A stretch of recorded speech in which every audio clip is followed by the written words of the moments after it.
Test, test.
Okay, hello everyone. We're going to get started in just a minute here.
Alrighty.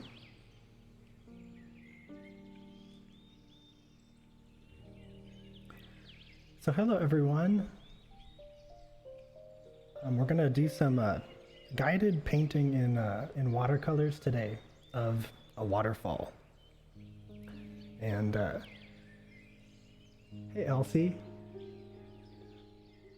Oh, I see. You're gonna draw on your tablet because you have no watercolors. All is well. I think that'll be really fun. And yeah, I'm curious. I'm curious what that'll feel like. I feel like it could be a really like good thing for, especially for painting something like moving water, because you can just attack it from so many angles and just try all sorts of stuff.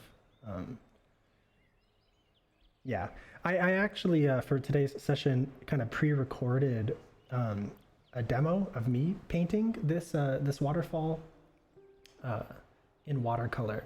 And yeah, there was a lot of like back and forth and nudging and redoing and redoing and redoing. So yeah, I think the digital is not bad for this at all. Okay, so I'll show you guys the setup here.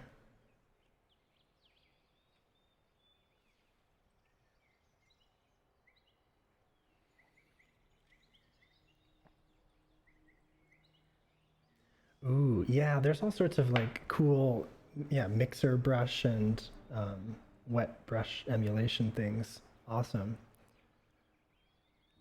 Is it like a Procreate on an iPad?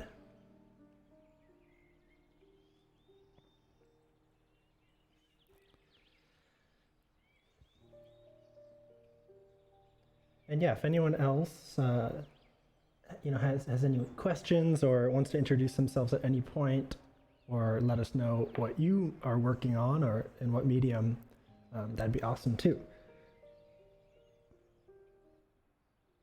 Okay, so let's see here.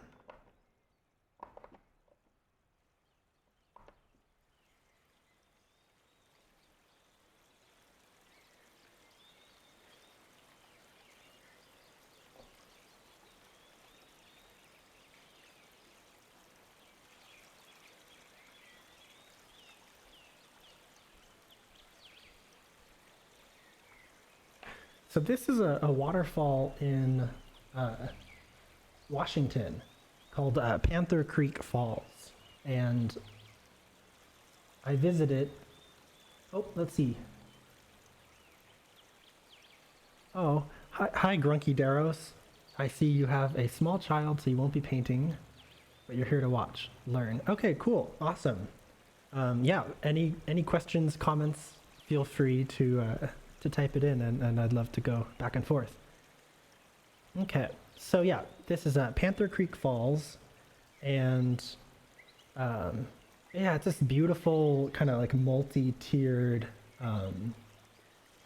waterfall, and there's like a path that takes you to the main observation decks, and I happened upon a little guidebook a couple of weeks ago that had some like scramble options and pointed out that you could go down this little makeshift path and kind of get to the bottom of it and look up. So that's what I did, and I actually went a couple times. I did a watercolor sketch on location, and that was super fun. It was crazy doing it next to a waterfall because like none of my paints would dry. Everything would just stay like 80% or 70% wet on the page. So it really made me paint slower, which was kind of interesting, and had a lot of time to reflect during the different passes. And then yeah, yesterday I did another painting kind of from this this video loop that I recorded of it. So that's what we're going to work from today. And yeah, I think, you know, nothing quite beats painting in nature, right? But a lot can be learned from practicing from like photos or something like this, I think, kind of in the interim, and sort of make there's less pressure maybe, or less excitement, and you can kind of work some stuff out, and then maybe the next time you're out there have some tips or tools in your pocket. Alrighty, so let's jump into this.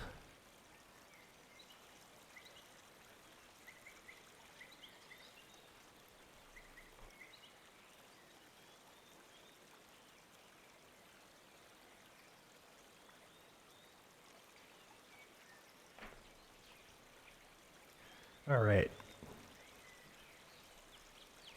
So we've got a couple different views to switch between here. I'll try to strike a balance so you guys can have access to the reference too. But yeah, you know, whatever kind of scale I'm working at, or whatever medium, I'll just cover a few rigmarole basic things with watercolor for a second. For me, it helps to really think in terms of big, medium, and small shapes as kind of three distinctive groupings of shapes within your piece. And then in terms of your brushes, you can reflect that as well. So, you know, given this relatively small scale I'm working at, it kind of made sense for me to pick out ahead of time, you know, my largest brush, a medium-sized one, and then my kind of detail brush. And yeah, I think working that way goes really well with sort of considering that, you know, within an image, you know, you're gonna have larger shapes, like maybe that kind of downed tree in the foreground. Maybe there's smaller shapes out in the falls itself, that kind of dropping water. And yeah, maybe some of the medium shapes are like off on the left, you know, in the middle, or to the right in the middle. So, you know, sometimes it occurs really naturally. Other times you can kind of choose to see it, or, you know, invent it more based off of whatever's in front of you. But yeah, the idea behind this is it can help to try to think of like a focal point. Like when you look at a scene like this, or if you're drawing a character or a figure or anything, you know, what's sort of the main driving point, or what's the thing that attracted you to draw it in the first place? I think for me, it was definitely kind of the water itself. There are lots of neat areas, but yeah, in terms of like nameable things, I think it was sort of the waterfall, and then maybe the kind of that neon lush green color was definitely something that I liked. But how does this relate to the shapes? Yeah. So if you kind of know what your focal point or points are, or sort of what the main ideas are that you're trying to express and embellish and, you know, show us with your artwork, you can sort of stage the shapes and the edges and the values and the color, all to kind of cater to this experience that you're trying to share. And our eye tends to be drawn towards the smaller, more intricate, contrasty shapes. You could think of like on a portrait, for instance, the neck, the head, the cheeks, the eyes, eyelashes, you know, a highlight on the eyeball, right? Like this increasingly dense and complex composition of shapes. So anyways, all I really meant to say with the brushes is if you kind of start with the larger brush and then as you work, kind of get down to that medium and then the smaller brush, as you sort of tighten up the painting on the focal point, you can have kind of a gradation of you know, big, medium, and small shapes, all sort of leading the viewer into the final destination or whatever that you're after. I meant to take like 2 seconds explaining that, so I hope that makes some sense, but you know, I'm sure we'll come back to it in some way.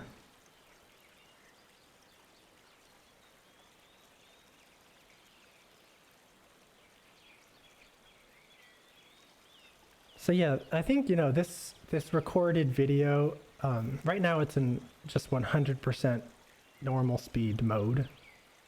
At some point later, it'll kind of speed up and speed up. But yeah, this is sort of how I like to start things, especially with watercolor. You know, and I could even work with a bigger brush if I had one with me for this, but just dropping things in wet into wet, it's called with watercolor. And it's a great way to start, I think, because with this medium, it's one of the few ways to achieve soft, fuzzy edges. So if I were doing this digitally, I'd imagine it'd be in, you know, a big airbrush maybe with the hardness really low on the settings.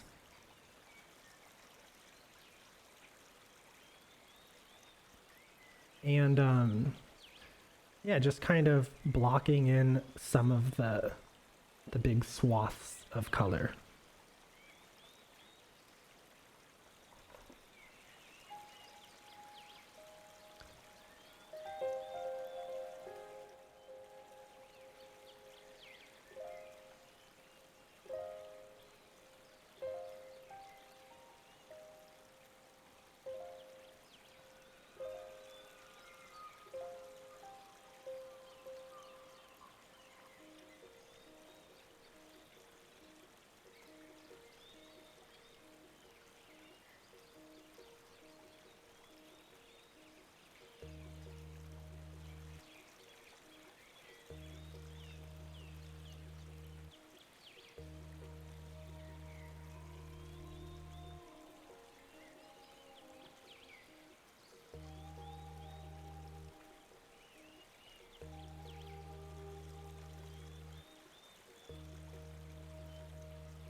Yeah, Grunkle, we're listening to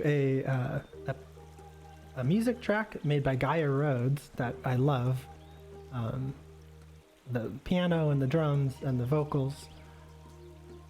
And I have that kind of overlaid with some other foresty sounds. That's kind of, you know, a peek behind the vegan sausage factory. I sort of wanted to play around with some sound mixing and stuff today, just as, you know, whoever's watching makes work or hangs out. So I sort of wanted my hands free to play with that. Yeah.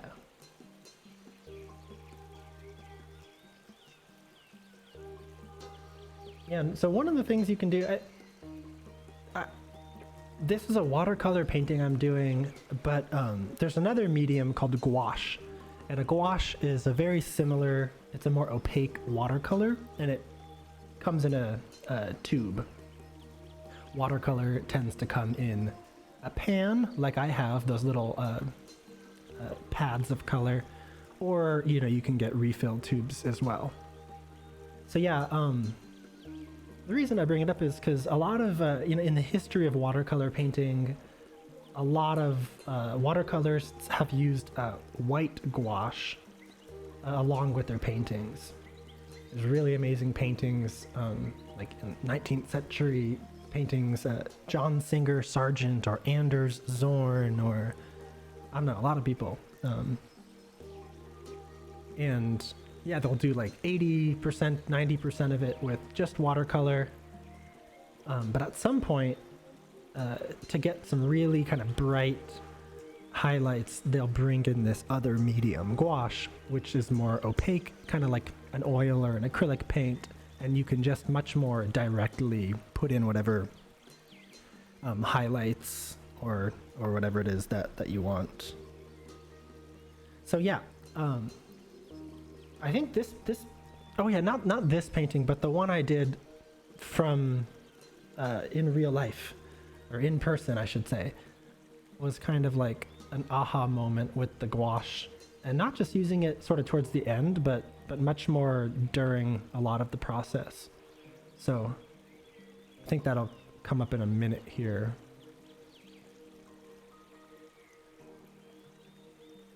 For how I paint the water. But yeah, if you're not into that or you don't have the material, the real way to kind of create a really bright value in a watercolor painting is just leaving the white of the paper, or kind of using a subtractive method where you take like a clean brush and pull paint off to reveal the white of the paper. But there's only so much that you can do.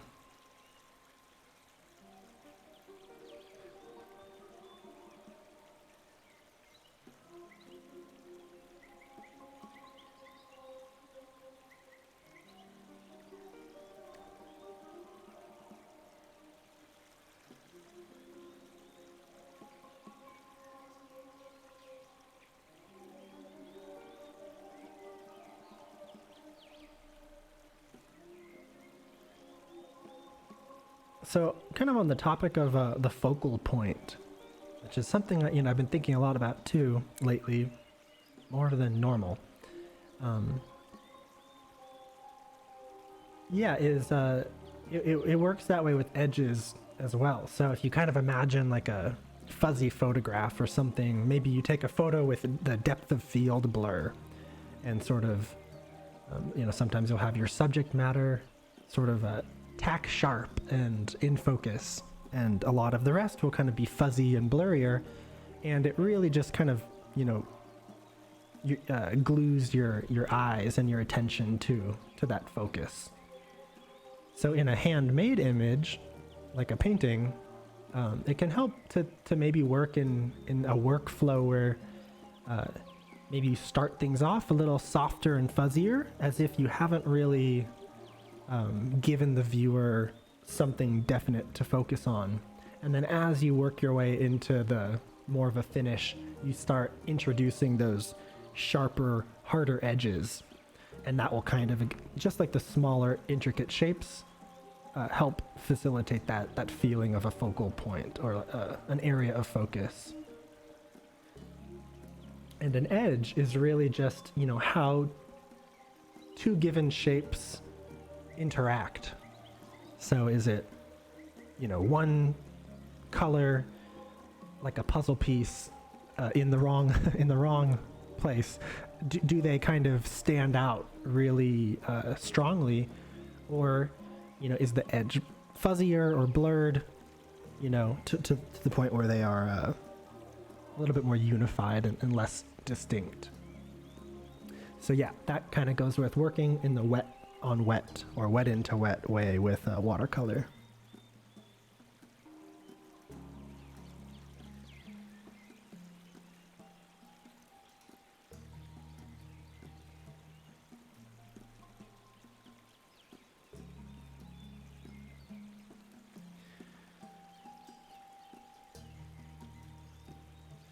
And yeah, I guess one other thing to mention too, which I think is more of a general painting idea, not just a watercolor thing, but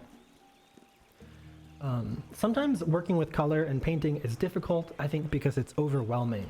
You have like, you're trying to put paint down with a mark, you've got color to worry about, and then sort of the value or the lightness and darkness of things. So sort of a basic tip, I think, is, or a basic lesson is that the value, right, which is a component of what we think of as color. So value is the lightness or darkness of a given, color.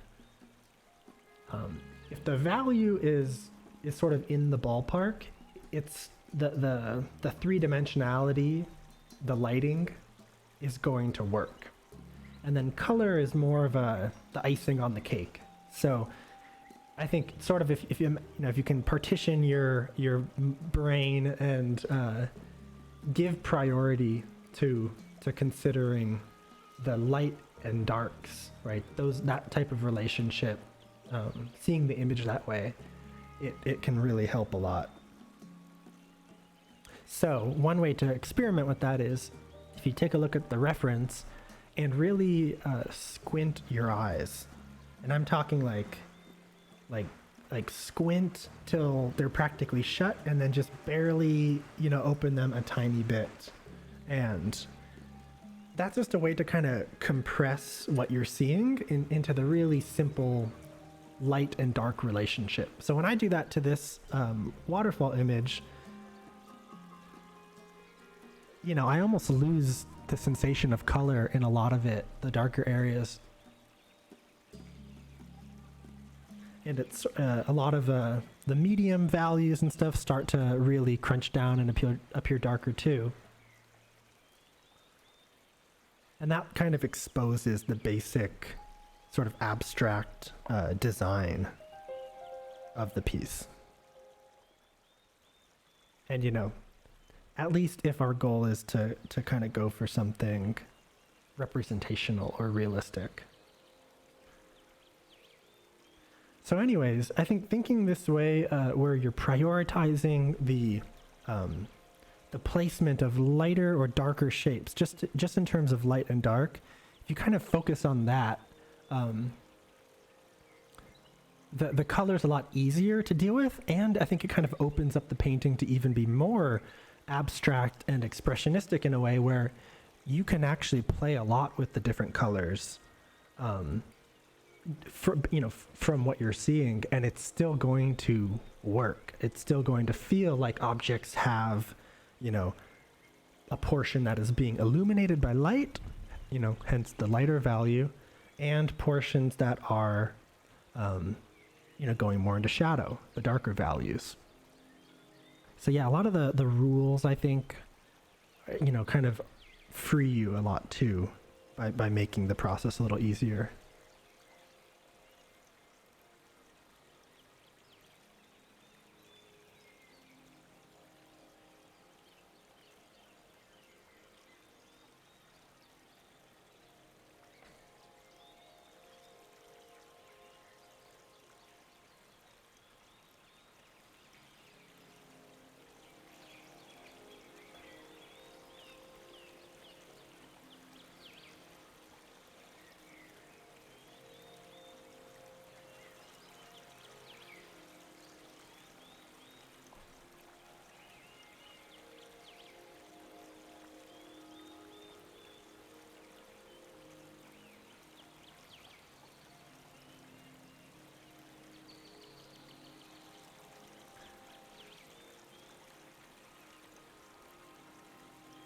So one thing that you can't see too well in this video is that in my right hand, my non-brush hand, I'm holding on to a folded up paper towel. So I really think that with painting, kind of unloading your brush is almost as important as loading it up with colors. Because, I think for watercolor, you're really dealing with the water itself, and if you're working wet into wet and your brush is loaded with pigment and water, you can start to anticipate, okay, if I unite these two things, they're going to, the water from the brush is going to just unload and spread out all over, and maybe I don't want that. So you can see a little bit of the paper towel here, I think. You can just sort of dab your brush and unload some of that water or the paint itself to dilute it a bit, depending on what you're going for.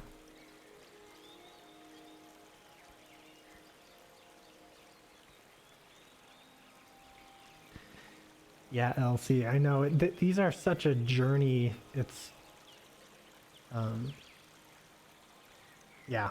And maybe if we take a break, I kind of want to show the sketch I did from life too. And it was such a, I mean, there's parts in the beginning that I thought were magical feeling and just so abstract and yet kind of meaningful.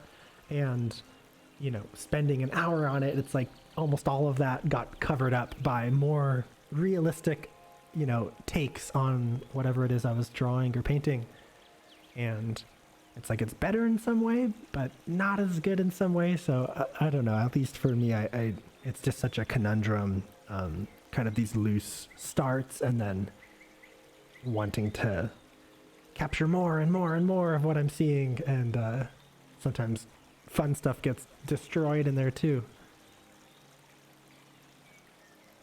So yeah, here's some of the white gouache coming in. And yeah, for a while I wasn't the biggest fan because I thought it felt like it was making watercolor just like the other mediums of paint, which I love, but watercolor felt so different. But I found if I drop the white gouache, into wetness on the page, it will kind of, blend and bleed and morph just like normal watercolor. And that's sort of what I like. I kind of have a not secret agenda, I feel, when I'm painting this way, where I kind of want,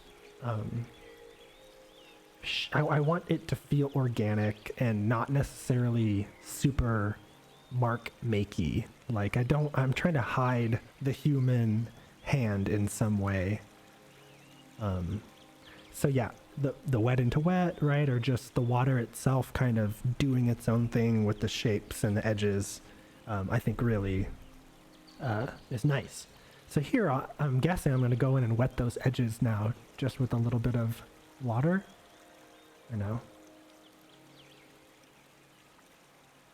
Because yeah, this is the part of the white gouache that I'm just not huge on. Is I don't want to see those brush strokes really. So we'll see what happens, I guess. And that's coming in wet into wet, so you can see it kind of merges.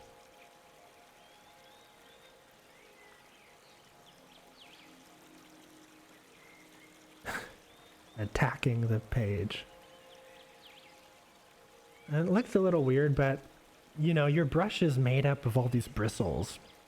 And I'm assuming, maybe not Elsie's digital brush, but there are digital brushes that emulate that too. But I think, like, imagine if we were painting the hair on a human, or even this like, water. Sometimes there's a way you can kind of torque the brush and make a mark with such force that the bristles, splay out and kind of make their own marks. And I think that can allude to or suggest, even loosely, that organic complexity, perhaps more than, a fully loaded brush where I'm going in one mark at a time trying to draw strands of hair or drips of water or something. So yeah, that's just kind of some of the thinking behind those the jousting marks that I was doing.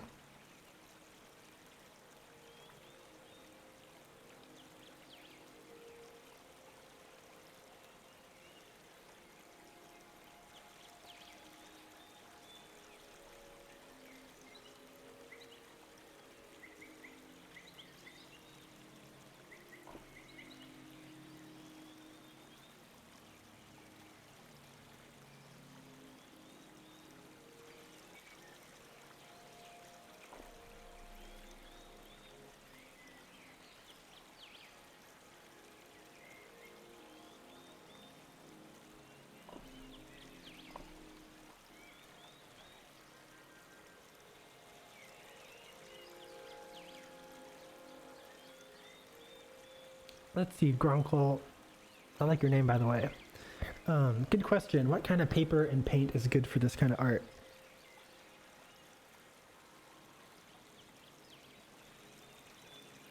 Yeah, so it's it makes a big difference, especially for watercolor. I think the types of papers.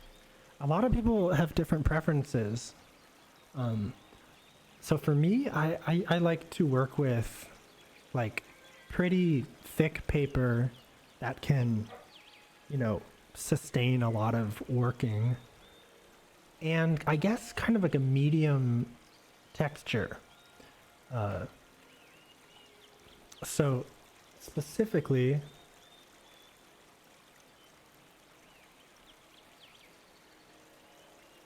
let's see. I think this is it's a 9 by 12, 140 pound cold press watercolor paper. Um, I really like the Canson pads. It's like a blue pad. Um, Strathmore makes it too. Pretty basic. There's also like moleskin sketchbooks uh, that have watercolor paper in them, and I think that's just fine. But yeah, it really depends like how you want to work. I'm using the gouache, like I said, in this painting a lot more than I ever do, just to try to actively paint those highlights and bright the foam and all that. But normally the way I pull out lighter values is by subtracting, or you know, washing off a brush, a clean brush, and sort of jabbing the brush into the paint to lift it off, and then I put that out on the paper towel.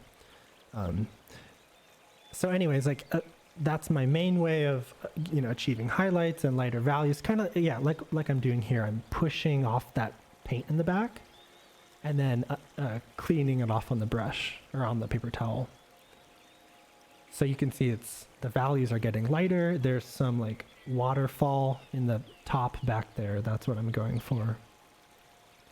And yeah, I was thinking maybe it could be cool to have like more opaque impasto paint, the gouache, in the foreground to help kind of you know, let us focus on that waterfall, and then maybe get the brighter values by doing this softer subtraction thing in the background. So yeah, since I like to erase so much this way, I kind of need the paper to be able to take it and not get all pulpy immediately. And that's also where the texture comes in, because if you imagine like a Yupo paper or a cold press paper maybe, or wait, I could be getting those mixed up right now in my head. Yeah, I think it's the hot press that's smoother. Yeah. Yeah, really smooth paper, if I tried to do the erasing, all of the paint would just slide right off like it was, you know, getting Zamboni'd or something. And that's just not how I like to work either. I kind of like to really erase with different pressures and kind of pull out those highlights gradually. So yeah, that's what I like. And yeah, it's important, I think, that people kind of experiment and find the paper and stuff that kind of suits you know, the way they paint, so that they can feel free and like they're allowed to make mistakes and erase them and not you know, commit. That's how it is for me, at least.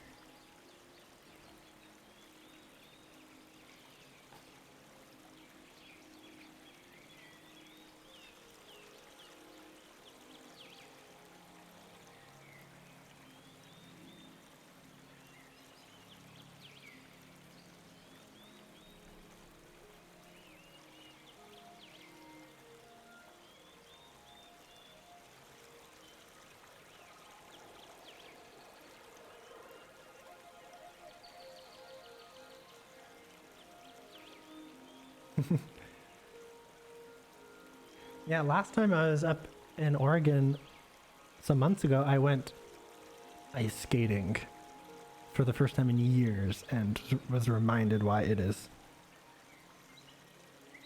I spent so much time doing it. So fun.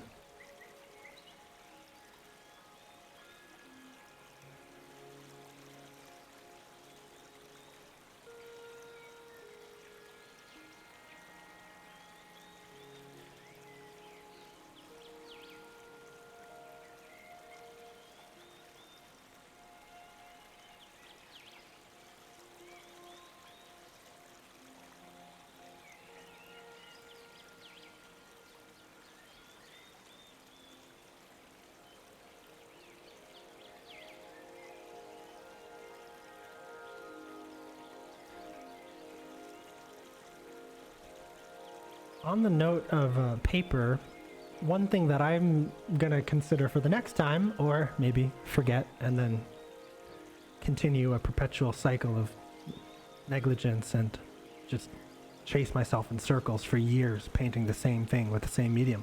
But if I remember, I will consider taping down the edges of the paper so that kind of like U-shaped purple smudge in the center of the piece. You know, that's not intentional. The paper is kind of buckling and there's like a gutter, I guess, running through this center horizontally of the paper. So water is collecting there. So yeah, that's another thing you can control. On the other hand, I've also had it where I pick up the paper and drive that shape to create a new shape, like holding the paper, holding your wet painting up like a steering wheel almost, and guiding that drip to go in some way. So, you know, there's just so many different things you can do.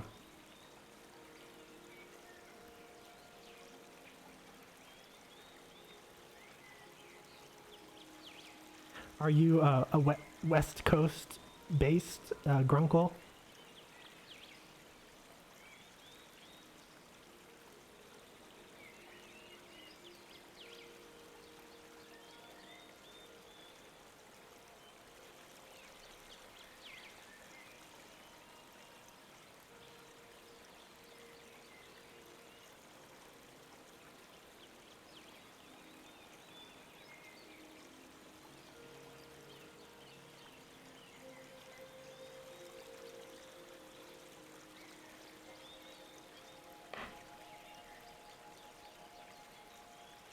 Oh, cool. Yeah, I'm broadcasting from Hood River right now. But I had some work that took me up to Portland last month, and then just sort of set off camping around and exploring. Oregon, Bend was one place that was awesome, and but there's just so much to look at and to go to. But then, yeah, kind of south central part of Washington along the gorge has been really fun too.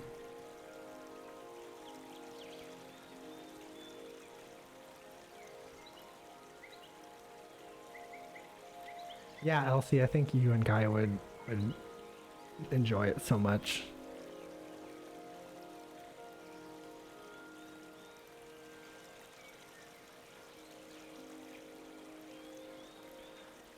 So let's see what's going on here.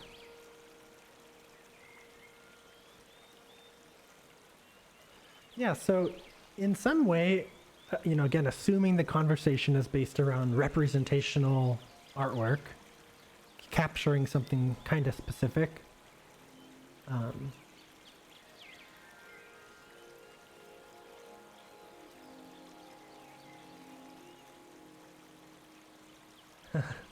Just read what you put. Yeah, that's awesome.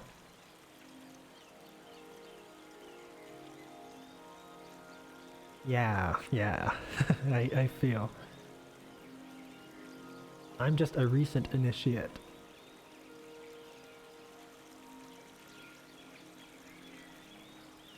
Yeah, so you can kind of draw with the shadow shapes.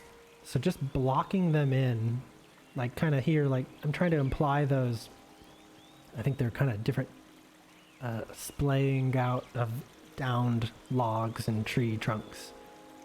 And yeah, if you imagine that most of the light is coming from above, the sun in this case, you know, it's generally like the top planes of objects that will be illuminated, and the shadows are going to kind of be in the bottom.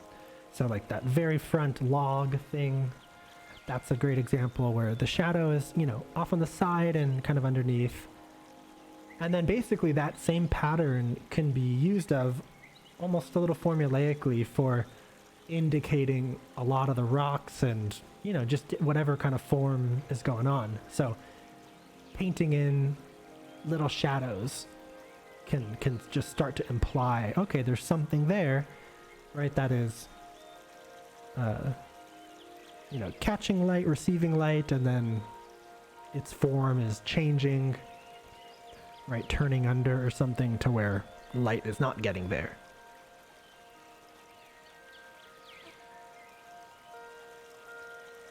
So here's an example. I'm going for that tree on the right side. And this is an example of using harder edges on top of a field of softer edges. So you can kind of see, I think the harder edged thing just jumps forward in space. It kind of really comes into focus there. And I mean, this is, you know, a great thing about digital, and you can do it with watercolor or oil or too, but you can rework the edges after you put down the paint. So I think like a lot of the rules and like, you know, tips and tricks, I think, with painting are kind of taught in binaries. Like, you know, is it light or dark, or is it a hard edge or soft edge? And I think that's not denying that you can have like infinite complexity or infinite gradation in between those extremes. But as a process, adhering more to those and then actively kind of choosing what to make more and more subtle, I think is, you know, I think it can be a good way to work. So I don't know if I come back on that tree on the left there. It's like the hardest edged thing in the painting now, I think. But if I wanted to, you know, that paint is drying, right, as the seconds and minutes go by. It's becoming a little more stable on the page. So yeah, if I wanted, maybe in a few minutes, I could go there with another brush and a little water and just kind of feather that edge and find some middle ground maybe to make it less hard-edged, but not super soft either. So yeah, all that to say, you can rework edges as you go.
Oh, I'm no sensei. I'm just a messenger.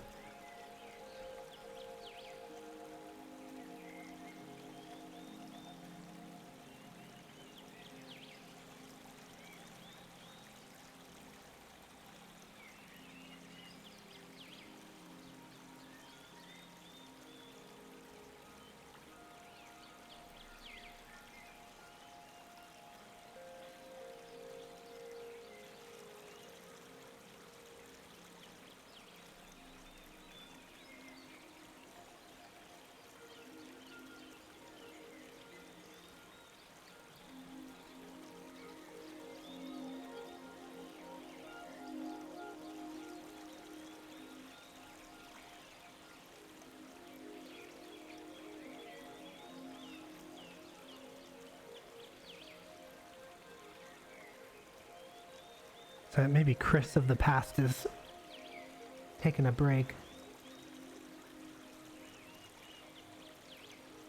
Yes, the hall of brushes have clinked across the cobblestone. The vibration traveled up my spine and out my mouth and into the scone. I held inside my worried hand, looked at it, put it down, instead ate the flan.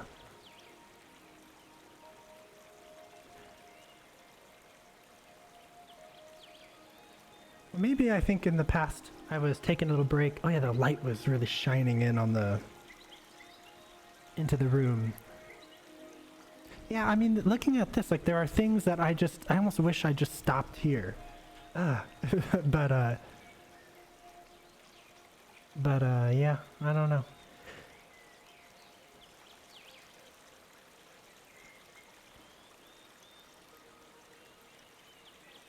Yeah, I kind of like how some of the main vertical waterfall, like a lot of it is soft and fuzzy, but then right in the center, there's that brighter value, a little smaller shape, and the edges are hard. So, contrasting shapes, harder edges as opposed to the soft field around, and then into that color, that slightly more sky bluish color coming out of the gray haze, right? So all of those things I think help kind of bring us there, bring us looking there. So yeah, it's, yes, hindsight, totally. So yeah, we'll see how it goes.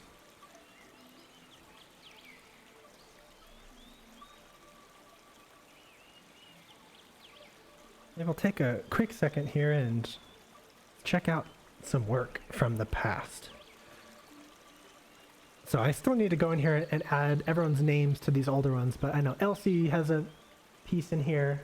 At least I think so. Although, maybe not. But, there's Elsie has one and the other one. So yeah, this was our first week. Or our second week, I guess.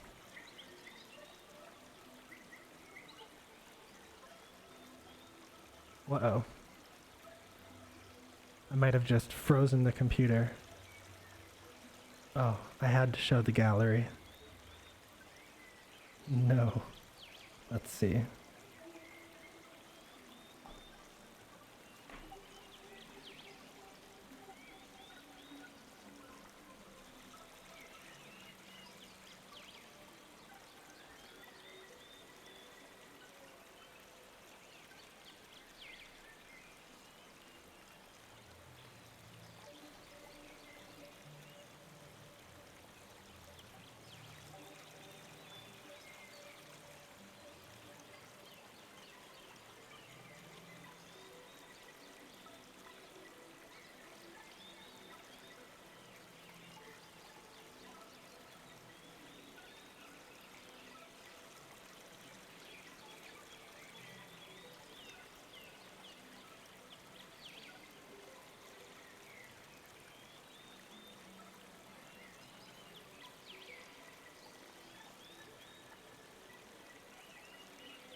Yeah, we're gonna give it a second here. I have faith, for some reason, that it will sort its way out in just a second or a minute.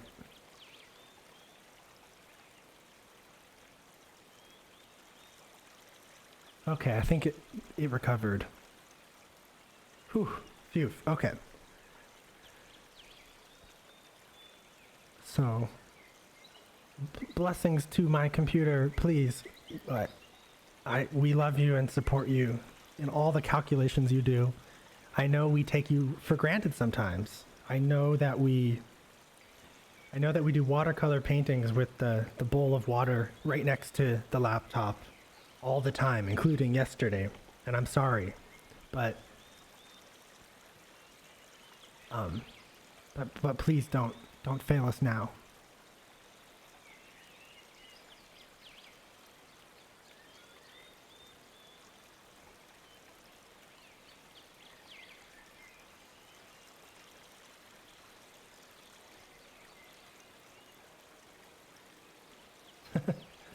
I was just talking to a friend on the phone before the session about trickster fairies making you drop your glass of drink. I have that Elgato Stream Deck that I'm using a lot more than normal, So you can just hit one button and it jumps to those different scenes. And I think when my laptop last got really overloaded and I had to rely on the mouse pad to like click on something, but when it gets that laggy, you cannot do that. So this button saved the day, I think.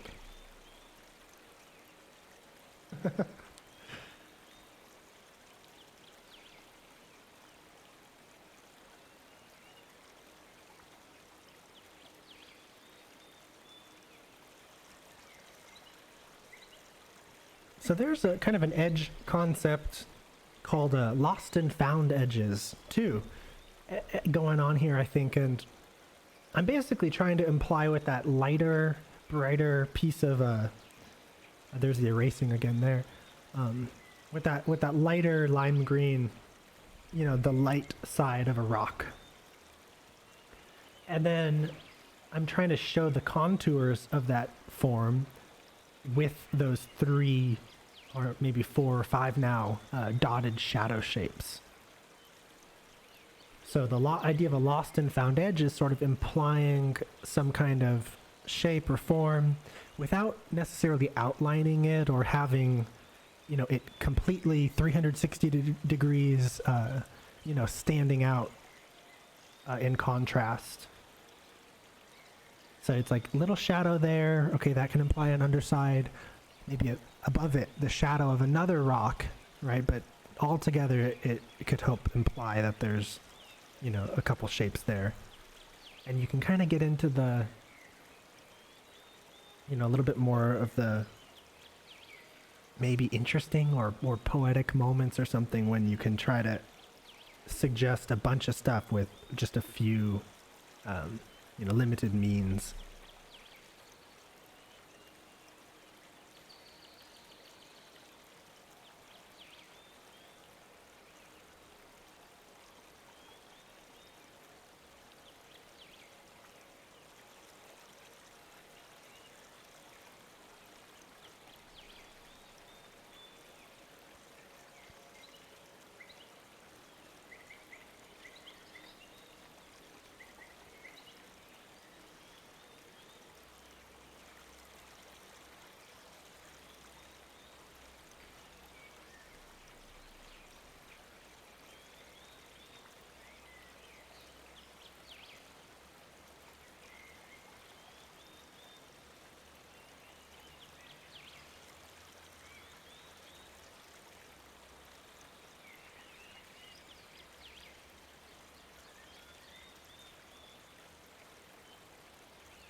So it looks like I'm painting, this frontal river flow part.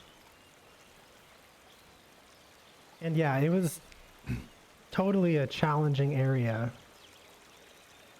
I think for me, what helped was kind of, again, going back to that value centric way of looking at it.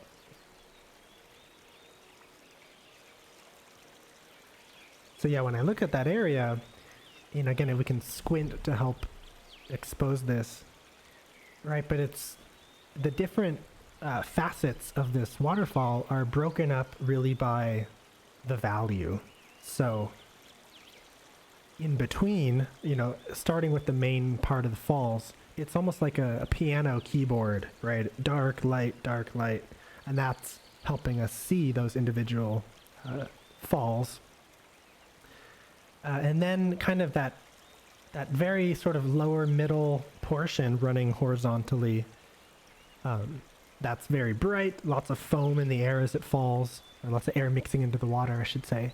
But then, above it and below it are sort of these stripes of more of that exposed stone part of the river bed. And then as it comes forward, we see some more rocks and things breaking up those brighter values. So yeah, it's tough because the water is flowing in the z-axis through and across all of those different value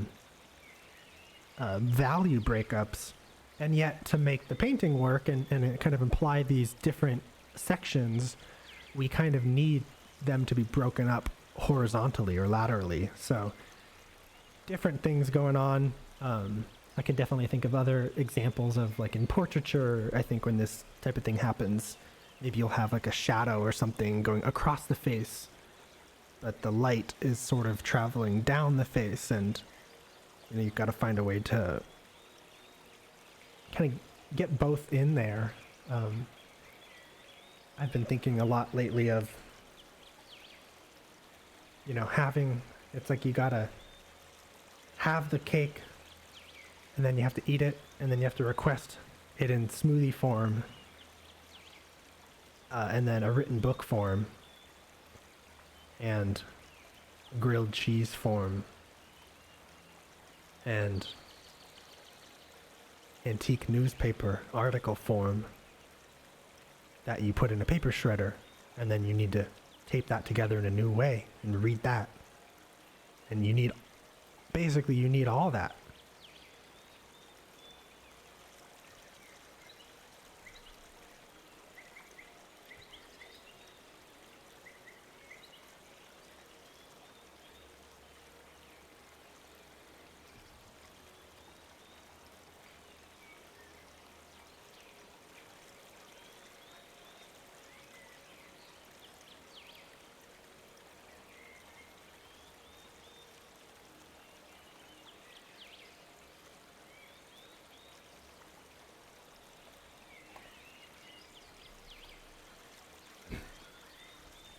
So I mentioned the use of edges for setting up a bed of soft edges to then make the focal point stand out with harder edges. Edges also, help communicate depth. So even kind of within that triad of green rocks on the left going up to the tree, the shadow shape of sort of that main central rock, right, is a bit of a harder edge, and then I'm trying to have those shadow edges go back with softer and softer edges. And then values too can help communicate atmosphere and space. So on this log that's sort of coming towards us in the bottom, front, center, bottom area, I really tried to use some dark paint for the shadows there, right as it's coming towards the picture plane. And then as it goes back in space, you can use that special combination of softer edges and lighter values, even within that binary of light versus shadow, right? That shadow could be getting a little bit airier and less dense. And with that, you'd be implying actual atmosphere, right? Like moisture and air and stuff in between you and that far backside of the log that's causing the values to get a little bit lighter. So that's atmospheric perspective, sort of the lessening of contrasts as things go back in space. And yeah, you can really kind of exaggerate that too. And, you know, out of that, your own style and your own kind of way of seeing the world can you know, manifest in the painting from how you chose to capture it. So maybe there's, oops, oh, missed it, but put in some, you know, wet paint into wet paint and then tilted the page up to try to get it to fall down a little bit. So yeah, this is relatively newer stuff for me with working with the white gouache so much, but you know, I really try to like hide the mark. So grabbing some wetter paint, do something, unload it, and then I'll go to more and more water and just try to blend that in.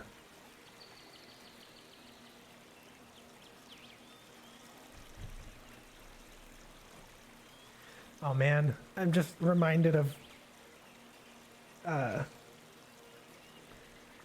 painting in Taos, New Mexico, like a long time ago on a bridge. And I was like painting the Rio Grande, and someone pulled up in their truck and was like, you know, they say it takes 2 people to make a painting. One to paint it, and the other one to go up and yell, "Stop!" And then he drove off. And I was like, who are you? That's so wise.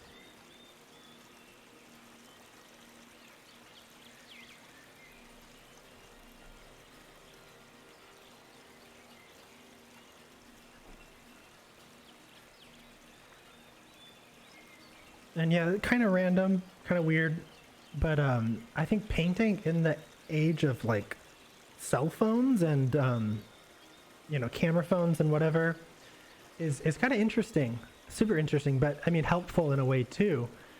I feel like, especially working with the traditional medium like this, that, you know, you can rework and change and whatever, but at some point it gets difficult to undo certain things, right? You kind of commit.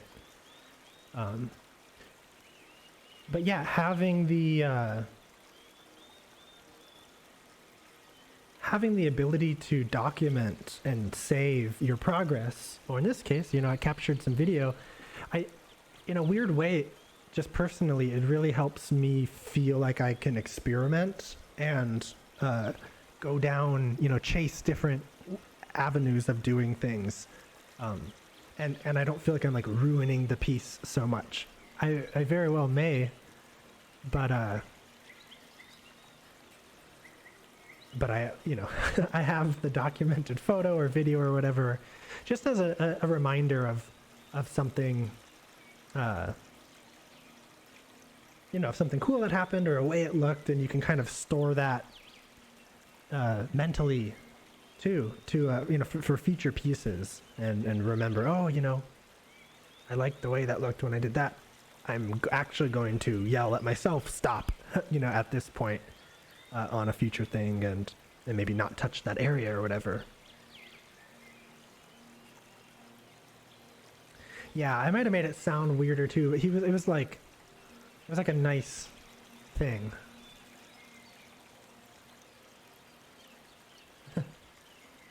Yeah, oh man, you're right. Oh, what the heck? There's another tendril from the octopus of paint.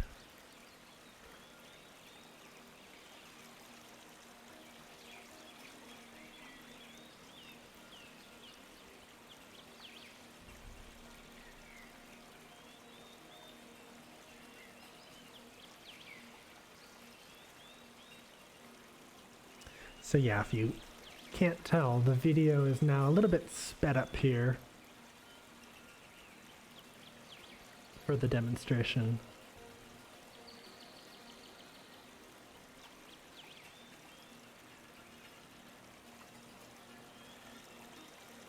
Oh yeah! Oh man, that's so cool. The time lapse.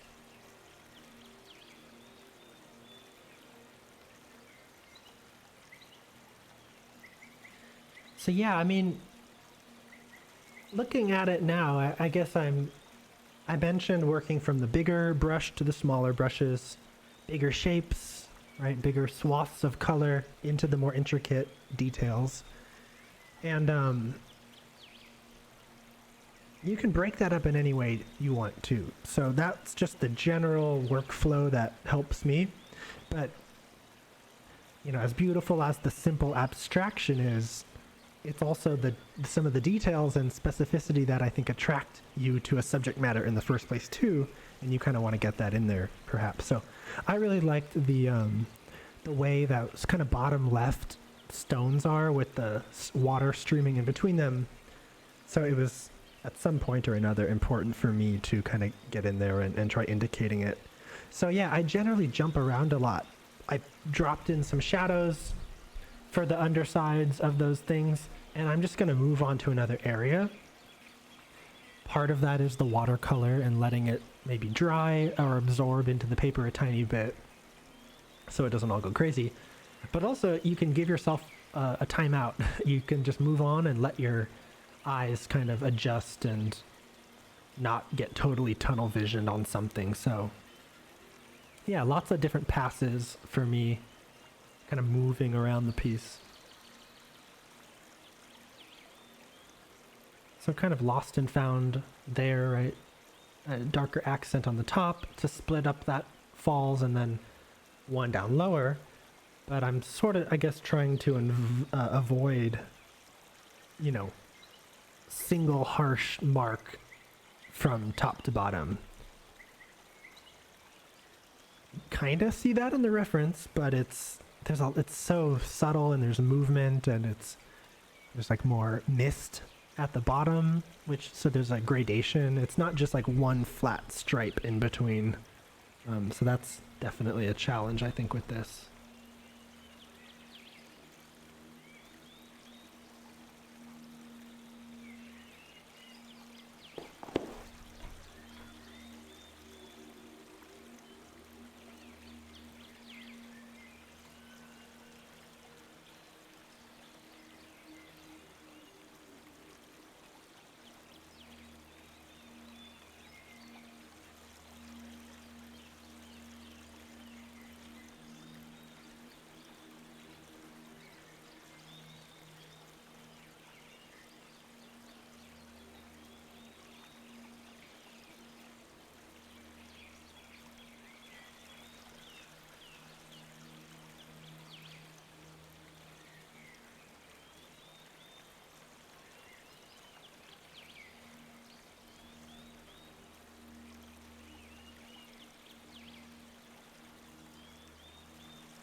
So there's, I guess, you know, dragging some water from a pretty clean brush onto an area. So I guess I was just trying to stage it to then drop the white gouache in here and be able to paint it wet into wet. So, oh man, see, that kind of looks cool, that puff. It's like, I wish I could, hey, stop. Stop. Stop now. Please. Please do no more damage. If only you had my eyes. If only you had my eyes. Do you not realize what you're doing? Why?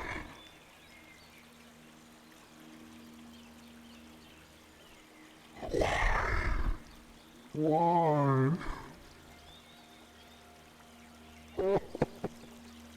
Stop!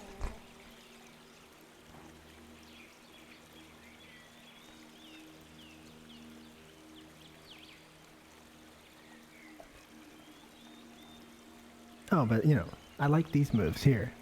Good to put these trees in.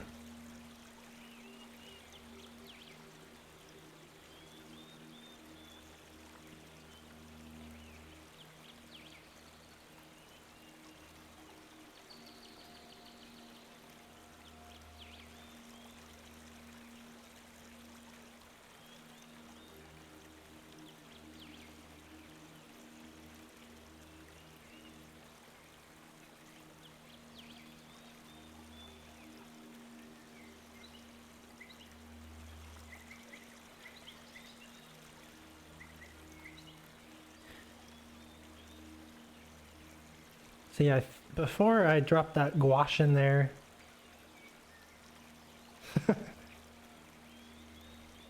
Nope, right here. Coming to you live from the corner of Sunland and Wheatland. yeah, I thought I was just going in with a clean brush and water to just soften edges in post, right? But because that's the other way with watercolor to kind of create soft edges once it's dried is re-wetting it and maybe agitating it, or you know, leaving it with enough water so it sort of melts in a new way. And again, for me, you know, there could be a number of reasons why you'd want to soften edges, right? Things that are maybe taking focus from the focal point that I don't want, or distraction, or maybe I need it to sit further back in the implicit space.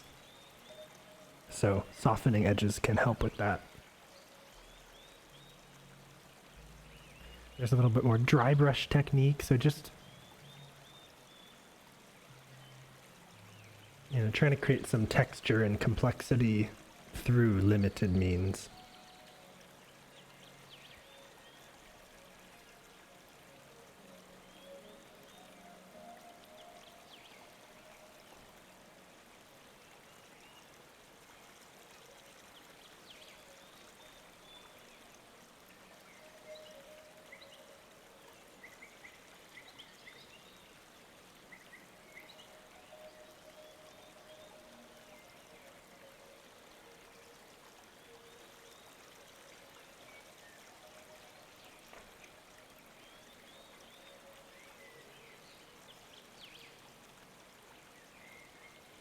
So, this move, this was, you know, it was a little bit informed from that sketch, that painting that I did, you know, live from that location. And it's something I'm trying to do more of in my work, which is, you know, this comes back to that contemplation of the idea of a focal point or the central thesis, or you know, whatever it is that you're trying to express, the nugget of inspiration that drove you to it.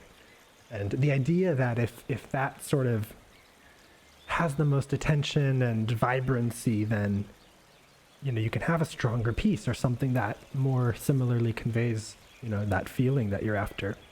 And, you know, if you go giving that type of attention to every element in the piece, right, we kind of lose a sense of what the point is, or it can have a different impact maybe. So anyways, that passage that I did in the back right, that kind of downward facing triangle with the vertical trees in the right, I just sort of went in with a darker tone and tried to unify the shape. So it was a series of brush strokes, right? Some moves where I was actually trying to simplify the shape back there, because it had so much noise and, you know, lighter shapes, darker shapes, all these individual things saying, you know, look at me, look at me. And, you know, if I ask myself, you know, what is it that I like about this piece? Is it that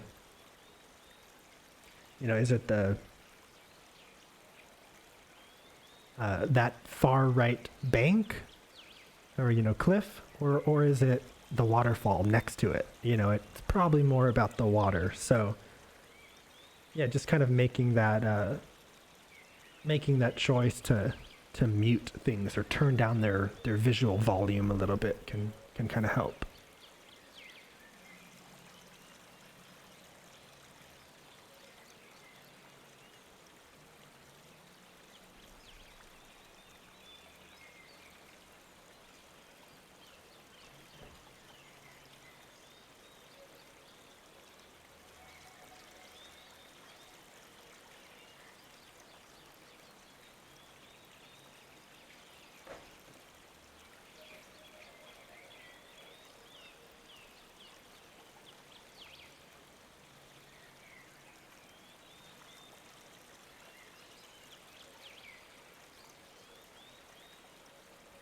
And then having said that,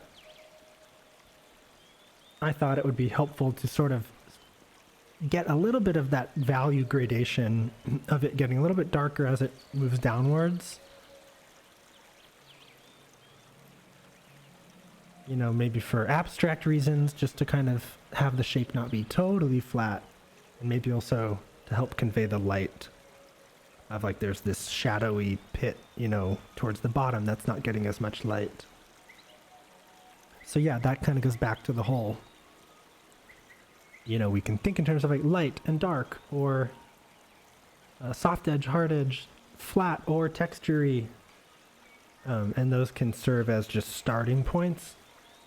But you can really decide, you know, to go in there and achieve all sorts of complexities and contradictions, you know, within that too. Maybe doing stuff like that can kind of draw out the read time. It's like you're nestling more stuff for people to see the longer they look.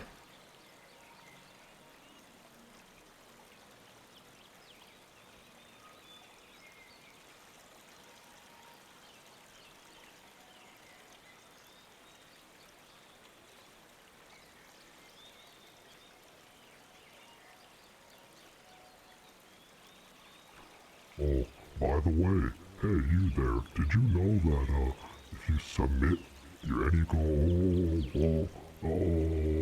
if you submit any kind of artwork to our email, then yeah, that's right, we can feature it in the digital gallery system that almost crashes every other episode of the show. Your artwork could be there, a powder keg of potential for destroying the show. But hey, you know, it'd be great to see it.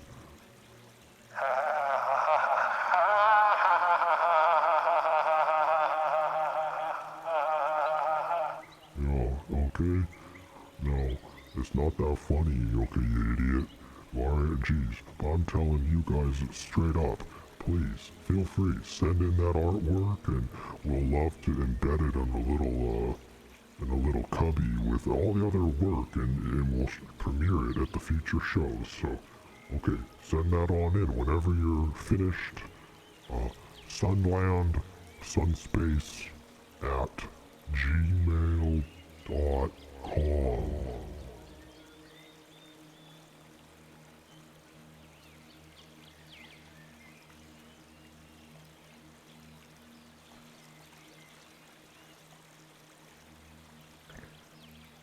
All right, Chris here. So it looks like starting to really use that small brush.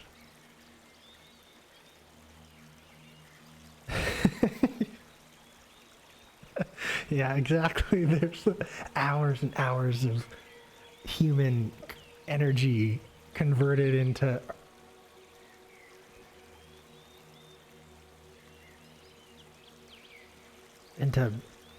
there's soul nuggets of paint and pixels all packed inside the C4 consciousness. Cubed. Or no, that's cubed is it's 3 of those. I don't know what 4 is.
Gonna risk it all one more time here, because I'd love to just take a look at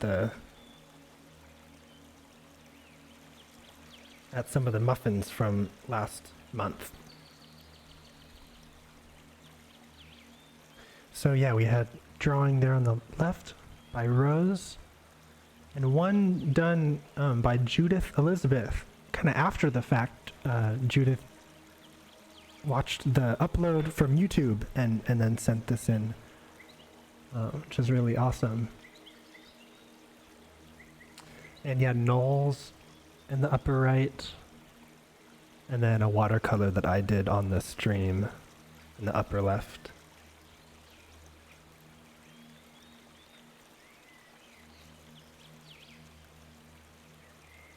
And then here, paintings of the Dancing Queen. Here we have 3 beautiful artworks done of me. That's right. To my right, Miss Elsie Mays. And above, Sybil.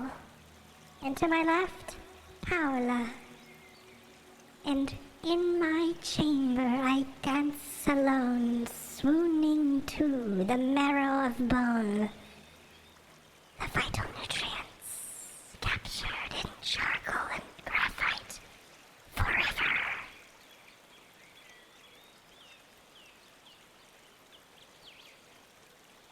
And I'm stuck in here too with a bunch of artwork too, and it's making me go crazy. Get me out of here!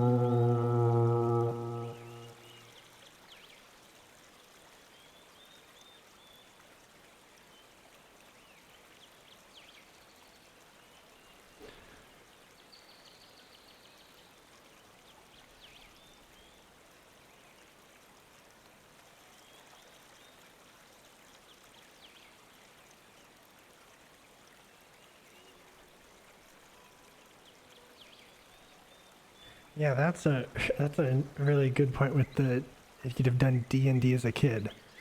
Yeah, if you'd have had like an outlet or an arena for that thinking and process and stuff that was just imbued with fun and friends and imagination and oh yeah, I'll do the math, like that's part of the logic of the world, duh. And not like in front of you is a worksheet with 35 problems to do. Now, have fun, or something.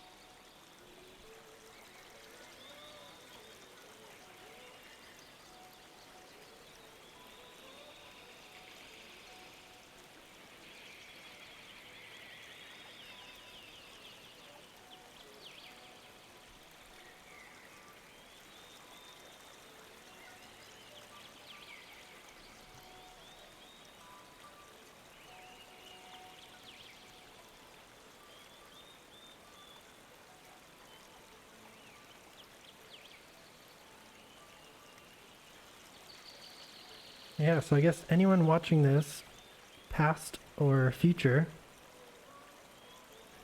yeah, feel free to send in your work, and I guess, yeah, it'd be great to see, you know, either what you see in this image, you know, that you're choosing to kind of focus on and capture. And, you know, even if it's sort of a similar thing as for what I went for, you know, the different way in which you did it would be really cool to take a look at and talk about.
And yeah, if anyone has any feedback too on the ratio of,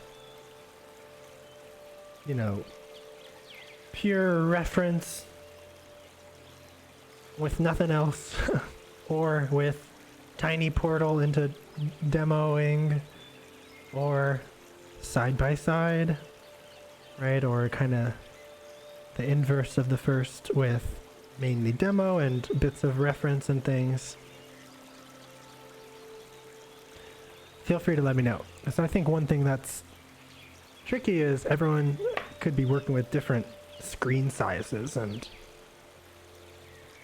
you know, my laptop while broadcasting is a pretty small window, so it's a little bit harder for me to imagine, you know, just how much real estate you have to just kind of do your own thing and see.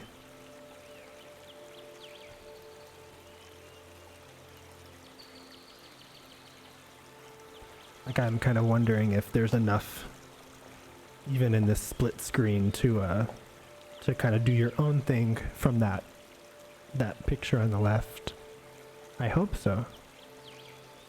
But if not, I can do things like make more vertical images, or not show the palette, or put the palette somewhere else.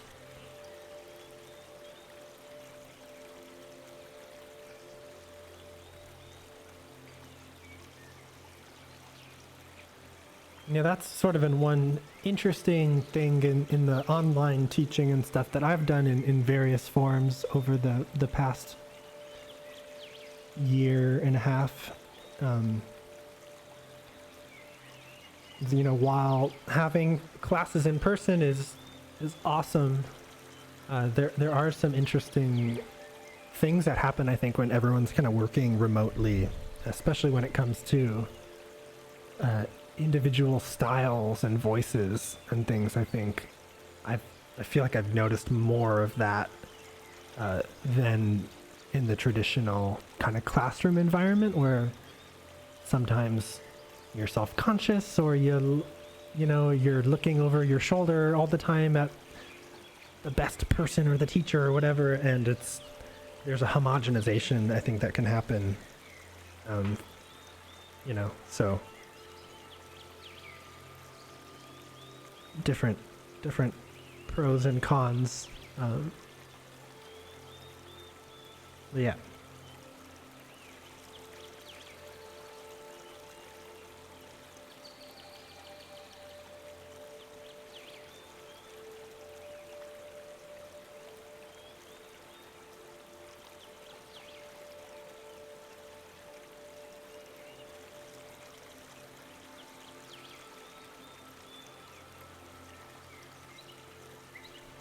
Wow, Grunkle, that's a really neat and creative idea. I think I you know, part of doing this workshop monthly for me is experimenting with formatting and everything. So that I really kind of want to take you up on that. That's a really good idea. And then it's not just talk, like, You know, you shouldn't have done that. It's more like, you know what? I will learn from you. I will learn from you. are you sure? Are you ready to commit to that? Or are you gonna just spin the tires and try to roll off in another direction to never return to such a great idea? No. I'm pretty sure, like 65, 67, 68, it's growing, that I will try that idea. It's a great idea.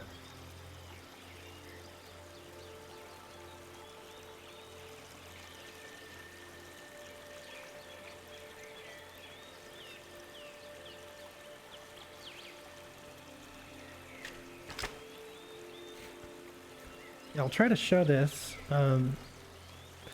This is the sketch that I did in person. And yeah, I took pictures of it too, as I worked, and it started off, you know, super abstract, and then just kind of did more and more to it. Kind of found it more of like a lightning bolt shape, I think, on that fall. But yeah, it was interesting going from that, and then, you know, to the bigger scale of this. And yeah, having already kind of had a practice run. Yeah. Oh. I mean, kind of on that subject too of like oh yeah, I'm curious, Grunkle, do you paint? Yeah, do you paint or draw a lot? Yeah, going back to that, even like the whole travel or the Pacific Northwest thing, I'm just so grateful for yeah, for like painting and being into it and stuff, because it's even the sketch I did on in person at the falls, that was my that was my first time visiting there, but I think I didn't bring my paints or something the first time, and I kind of went back, I looked around kind of touristy like, and then you know, I was like, hey, let's do a painting. Oh, I'm lazy. Yeah, oh, come on, do a painting. And it's like you get into it and, you know, hours go by, and amongst all the jillion things that you could be thinking about or practicing or learning or whatever, you're also just like contemplating the space. Like, I almost think it's like a visual worship or acknowledgement or something of whatever it is that you're capturing.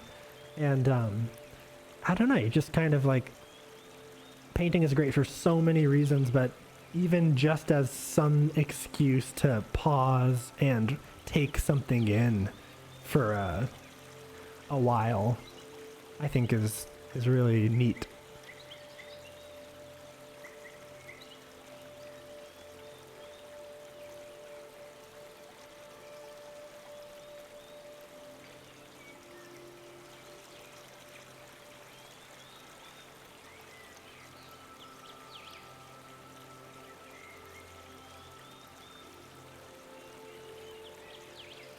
Oh, cool. You,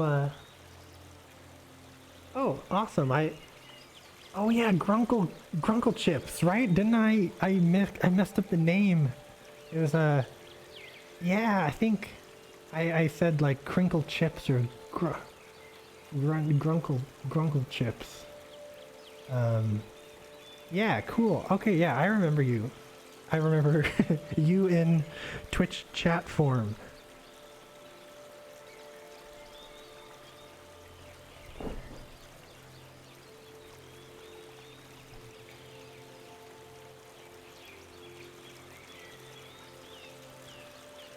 Yeah, so we got about 13 minutes left of this demo.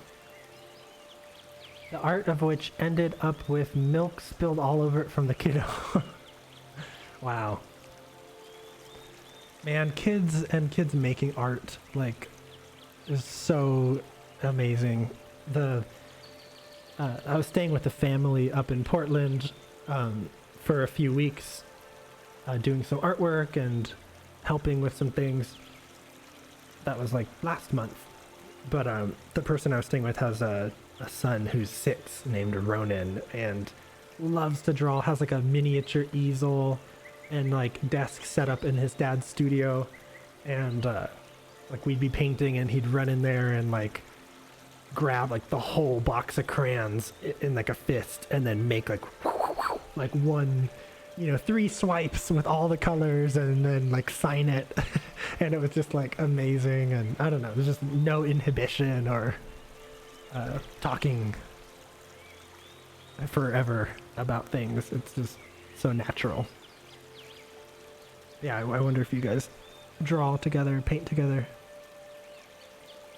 I guess that was in some way a contribution.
The super sped up hand speed kind of zaps some of the zen.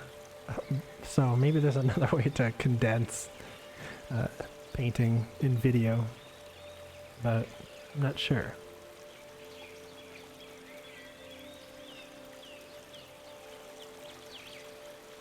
Oh, that's so cool about the colored pencils.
Oh my gosh, Elsie, I just saw what you sent in. That's beautiful. I'm downloading it here.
All right.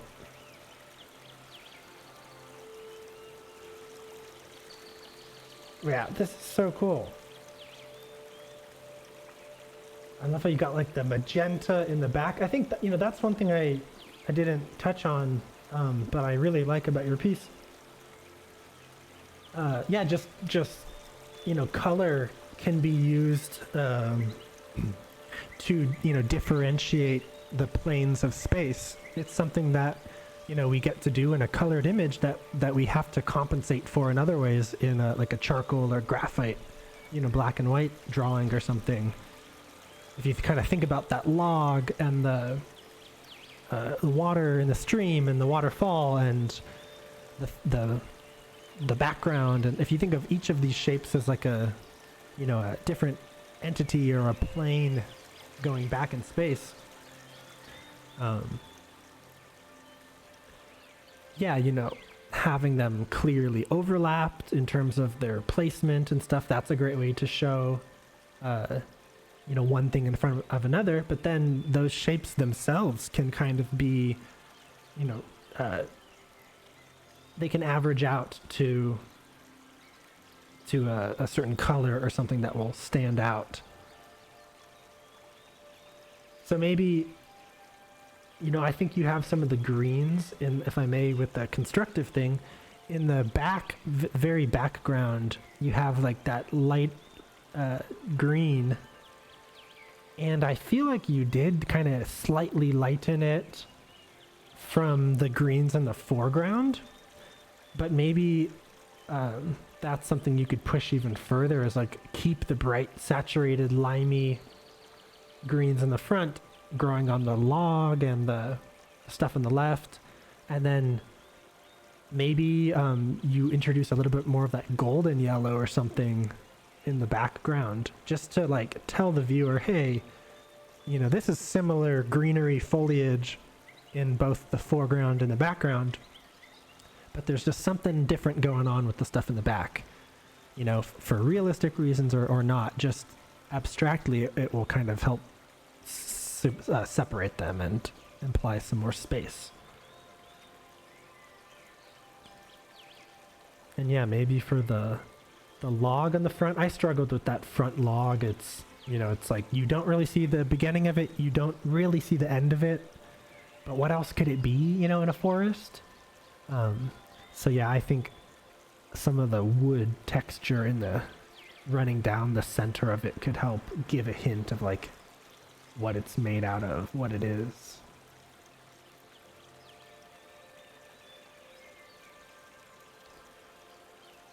And yeah, for the water, it's, I think the shape and the placement and all of that is working really well. Maybe you can push the value gradation of, and you know, you barely see it in the video, but if I kind of squint, it's like it is brightest right at the top of the falls, where I think the angle is,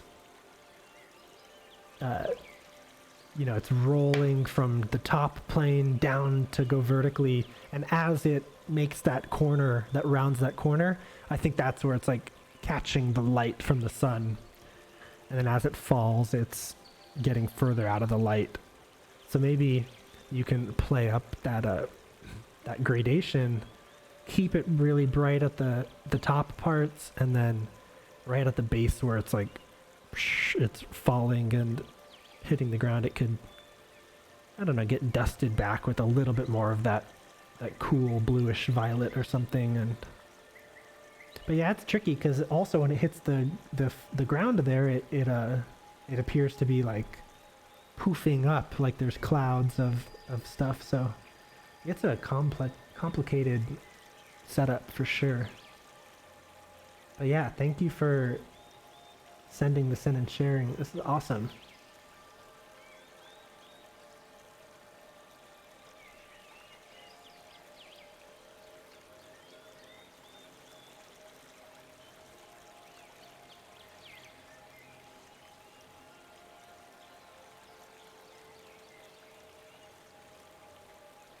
Some land and some space.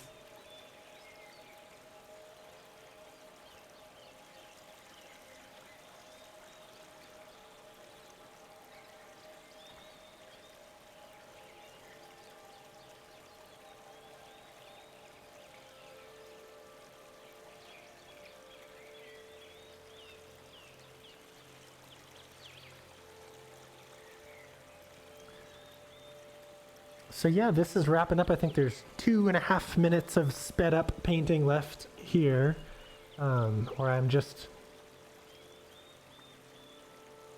coming up on the last bits of things to do to it. I tried adding some texture and little pieces of, you know, smaller shapes, right, at the at the stream at the bottom, and now up in the falls. And this is sort of,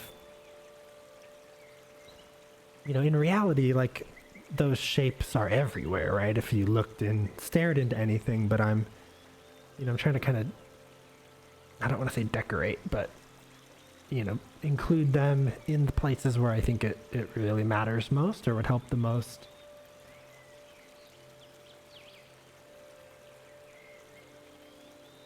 And at the end here, did a little bit of finger painting. So just sort of dabbing that white gouache and plopping it on with my finger. Okay, that's what finger painting is. Everyone knows. But yeah, it's like the brush with water tends to be very liquidy, smooth shapes. And a palette knife does the same kind of thing. Just scraping the paint across the tooth of the paper will kind of give it this more texture-y feel. And yeah, these are, I guess, almost literally, not literally, the icing on the cake. Just some thicker paint. So yeah, really going back to that, starting with softer edges and ending with harder edges. This is, you know, paint put down this way will tend to create harder edges.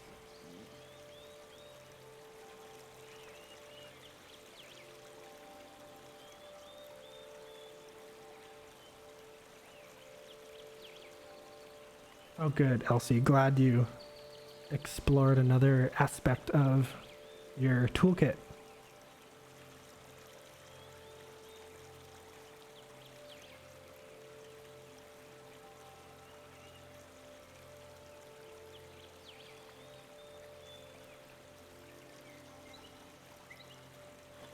Yeah, it was interesting too, I think, because, oh,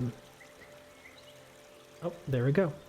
You know, going back to this sketch, I think this was done later in the day when the sun was more above the falls, and the color did kind of have this feeling of, I guess it's like a warmer, golder sort of mossy color. And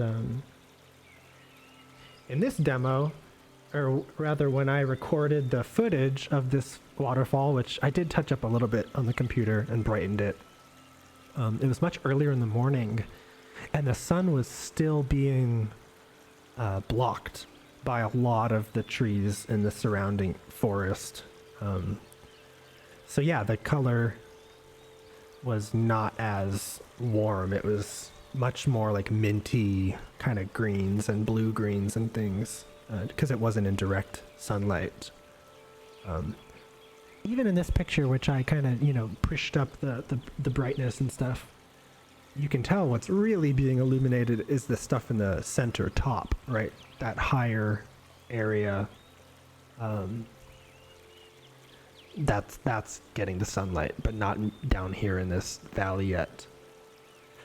Yeah, it was cool that the day before shooting this, I ran into a photographer, like a nature photographer hobbyist dude on the trails, and we ended up like hanging out and scouting out some different falls, and he would take photographs and I would capture some video, but he just knew so much about the time of day and, you know, when the golden hours are at sunrise, sunset, and setting the exposure to capture the falls. And, you know, for him, he didn't want them to be in direct light, because then you'd have to expose or set the camera exposure,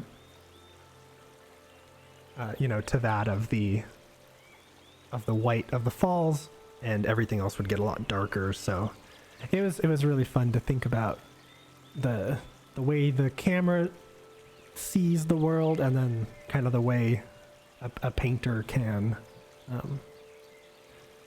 and yeah, like what's sort of the balance between staging your reference in the most perfect ideal way, kind of like him thinking about the times of day, and it's like you don't shoot, you know, here, but you shoot here, and then kind of versus like what I think of as a painterly mindset sometimes, which is like if the whole thing is a collection of marks and gestures and different patches of thin and thick paint, like in some way, regardless of, you know, if the reference is perfectly staged or not, I kind of like to think that we should be able to make it into something interesting, or to see into it something worth communicating and expressing. You know, even if that means that the finished result is gonna look totally different.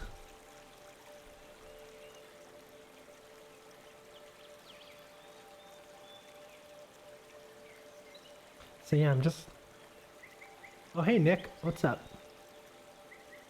Just gonna kind of scan through and take one last look at some of the earlier bits.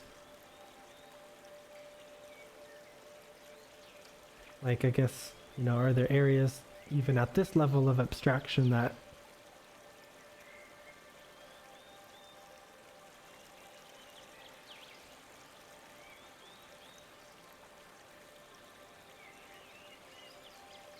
that could have just hung out there for the whole time? Kind of like that center bottom part. It's like spiky greenery, kind of like that.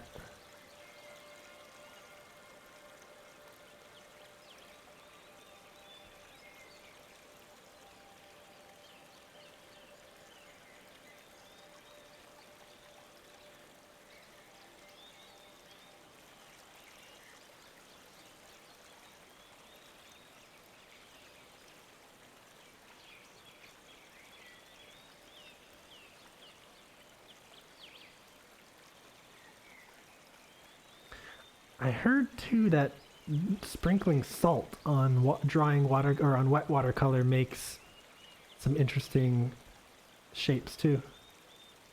Is that kind of like the rocks better here in the front than there? Got like flatter.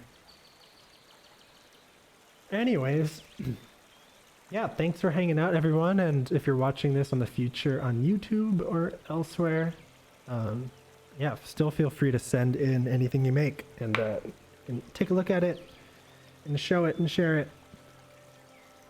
Yeah. Alright, well, what do you think? You think they learned anything? You think they made some cool stuff? I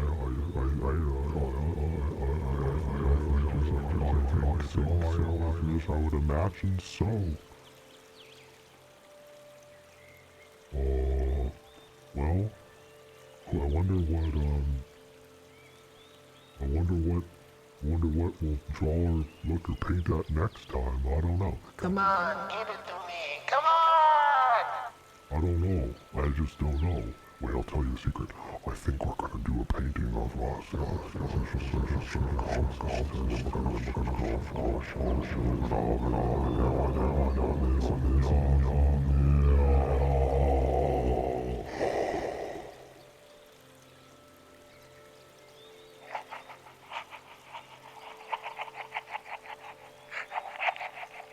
Alright.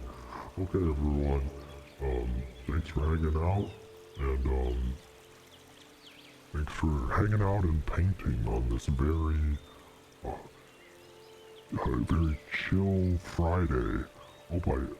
It's been a great Friday, so, yeah, take care, keep doing your thing, try to get out maybe and, paint the landscape yourself from life, even if it's just a little sketch.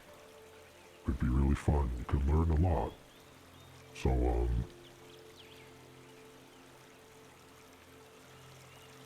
yeah, I guess I'm just gonna play around with the sounds a tiny bit here, and then,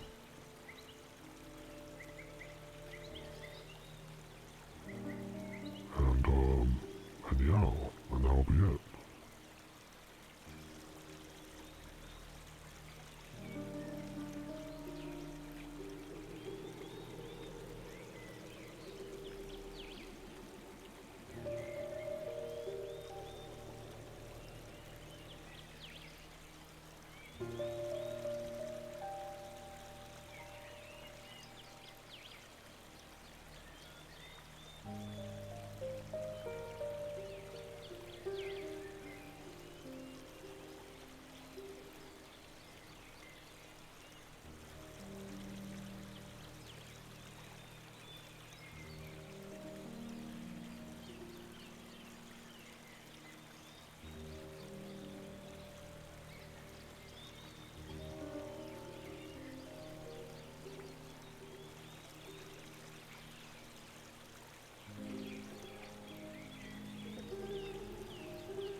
Next time, you take care now.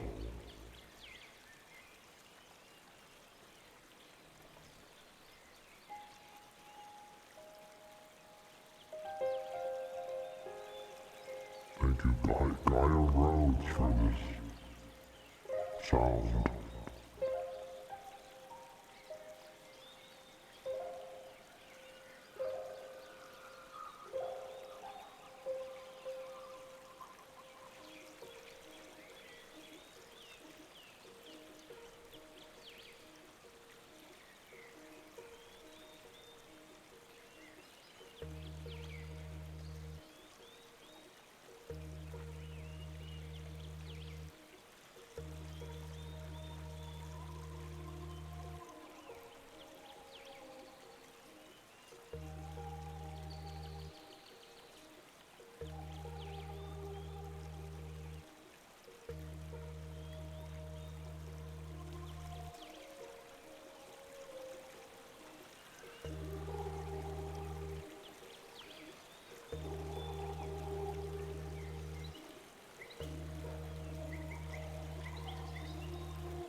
joking around this time. It's over.